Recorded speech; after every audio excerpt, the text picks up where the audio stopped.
Have you heard this crazy true story about the 200-pound Ohio boy taken from his mother? Brother, how would you like it if your kid was on the honor roll but was yanked away from you, the mother, because said kid was 200 pounds, and now you get visitation hours like a measly 2 hours per week? That appears to be the plight of a Cleveland, Ohio mother whose son is now in government care. Boy, oh boy, that doesn't sound good. Look at how the federal and state governments have let debts balloon. But this is a local jurisdiction, so get this. The government was thinking of a foster home with a fitness trainer. Why don't they just give the funds to the mum with the proviso to be spent on such? No one will deny the 200-pound Ohio boy is way too big for his age. He's only 8 years old. Government charts say he should weigh around 60 pounds. But with child obesity rates soaring throughout the USA and in Ohio, where 12% of third graders are deemed severely obese, do the powers that be really want to get into the child rotund relocation program? At what cost emotionally will this, no pun intended, weigh on mother and son? The mother's not a basket case. Okay, right now she's bonkers, but she loves her son, as most mothers do. She has tried to get him to eat less and exercise more. She works with her child and is a substitute elementary school teacher too. It's not like she's a druggie or something. Government standards for every facet of human activity change faster than Mitt Romney's beliefs. Today, 200 pounds in Cleveland merits the heave-ho. But what if next year, by Jove, by fiat, the bureaucrat of fat declares that 190 pounds should be enough to do the trick and trigger the obesity police to drag, or lift slowly, the offending child away? Right now, fat is no fad, it's out. But what happens when Tonga invades? Will the portly be put on pedestals? All this government calculation, machination, and deliberation to remake this 200-pound grade 3 boy into a new approved boy toy reminds one of darker times when Joe Stalin was remaking the Soviet man. What happens if the kid flunks at losing weight? Do they drown him in the river with a bag of kittens? What is the last stop after parental and nanny state stations fail?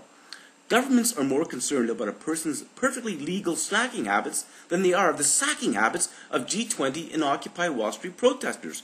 The Occupy Wall Street kids were hailed. If you're a tubby tyke, you're nailed. Ripped from the bosom of the family, all on account of cupcakes. Them's the breaks. So our pudgy protagonist is in foster care, no doubt with caregivers who will devote all requisite attention and shower the boy with love, as with his family. Not. County social workers just didn't like his weight. No debate. Well, actually, there was lots of debate. For 20 months, says Patricia Rideout, agency administrator, before the expulsion was ordained under the proviso of medical neglect. If Mum was a doctor, this might be a fine basket to put governmental legal wares in, but she's just a mother. And currently, her lawyer says, the boy's not in any imminent life-threatening situation. Put another way, being alive, his chances of dying are as good as yours or mine. According to the concerned government's official website, if they decide the parents aren't up to snuff, they'll sniff around to see if relatives have that indefinable royal jelly. If the relatives don't make the grade, which we have to assume here, a foster home is the next best choice.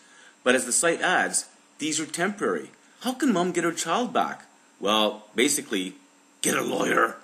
They need to outline requirements the parents must fulfill in order to regain custody of their child. And what requirements would those be?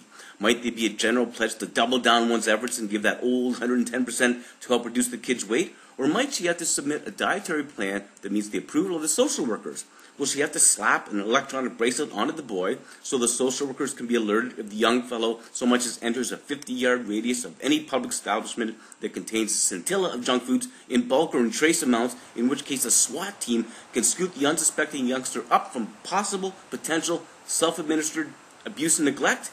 For abuse and neglect are key words to this hand-wringing, overwrought, caring crowd. Starving a child? That's abuse. But now, seemingly, raising an obese child is deemed abhorrent by a rapidly fattening society and is abuse too. Who knew?